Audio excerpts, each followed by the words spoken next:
Ladies and gentlemen, closing up opposition when this debate brutally two things. First, it doesn't just empower those who find it inconvenient, like people who are working, which opening opposition really talk about. We think that it empowers those who are disenfranchised. It empowers those who are currently disempowered within a democracy. But second, we think that the biggest assumption of opening houses is this, that the online advocacy is inextricable with the actual practice or the actual action. But you have to realize that they're not distinct entities, that they run in conjunction and they are inseparable from each other. You have to realize that's something that's not, that wasn't taken into account in this debate. So let's prove those two things, and we're also being integrated. First is this, we think that it empowers those who are disempowered within democracy. Because government here sets a gold standard, right? That we have to have physical presence, we want you to protest, and we want the dramatic effect, right, of people struggling with the riot police. Right? We want you to vote and see you in the GMA News casting your vote. Right? And we want you to strike and see all the GPs part out there. Now you have to realize in the past, this might have been true. Because that was the only way to express opinions to a large audience. Right? But for so long a time, several people who could have wanted to take a stand chose not to because of the harms that they think might befall them. And you have to realize that these harms are manifold, right? And we think that today, these harms are in fact very existent. We have 5 examples for you. First is if there's a conflict of interest. If you're working for a company whose practices, well, you're quite against, right? But you cannot risk you losing your job. Well, we think that the internet is a good medium for you to express your opinion, right? Second, the risk of confronting crowd control and the risk of being in the middle of a riot. We think that that's a substantial harm that people would want to actually avoid and separate themselves from.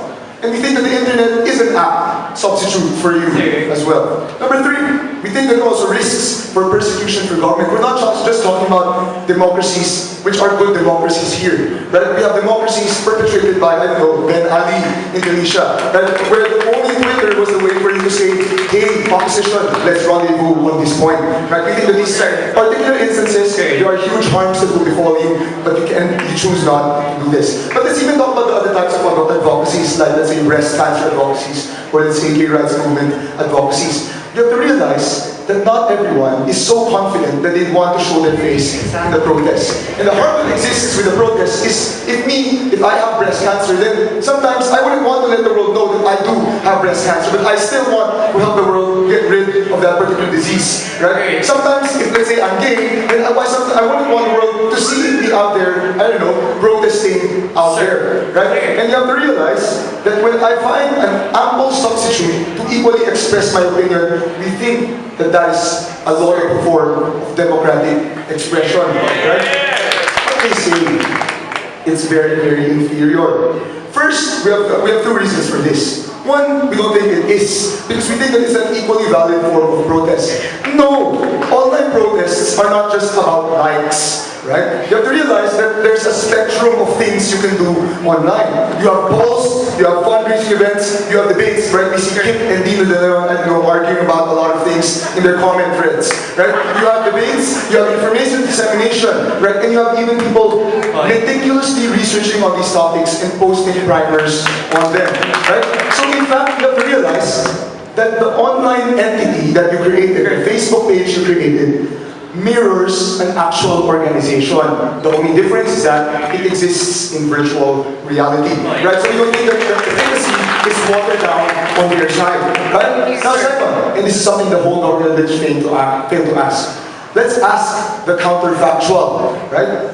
In the absence of these channels, we think we have to ask the question, what would the people who would have used these channels done, right? And we think that if you fear to protest, if you fear to strike because you will not earn for that day, and you don't have the channel of the internet, we think that you probably just sit down and watch a DVD, right? Because we think that the counterfactual is this.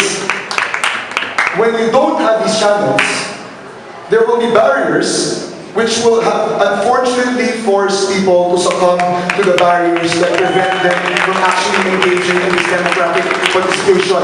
And we think that that's something that should be lamented in this debate. Because we think what's certain in opposition side is that democracy is better when we're inclusive. Democracy is better when we empower the disempowered. It's not about empowering those who are already strong and already those who are willing to go out to protest today. Right? And we think that if we want that democracy, it's that model that we have to follow.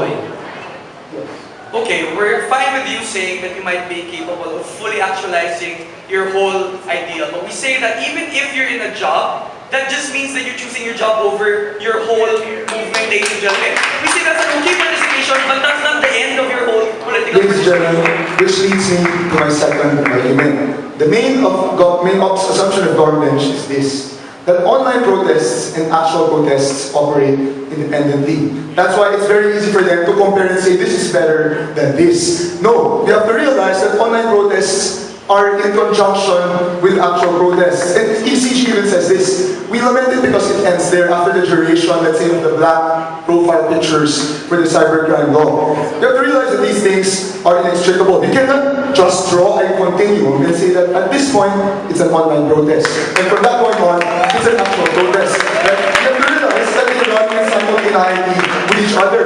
If I had and I saw the cybercrime, protest on Facebook, then we think that the result of it, me writing a thesis, let's say, on the cybercrime law, or the result of me maybe thinking that, well, it might be good for me to start a forum on the cybercrime law in my school. We think that those are actions which not just are after effects, right, of your online protest, but are the effects that go inside together, right? And you have to realize this. If I'm a breast cancer patient, right, or there's someone who suffers from it, I might share that link, and a person might contribute to that link, and another person might share that link. So there's online action, there's real action, there's online action, and there's real action again. Right? So you have to realize that you cannot separate them as two distinct entities anymore in this particular day. Because you have to realize that CG is wrong. Just because it's contained within 2 months doesn't mean the effects don't reverberate across, and that doesn't mean that it doesn't complement other forms and other types of protest. And because we think that it does, we think that it's something that we value. So what did we value this debate?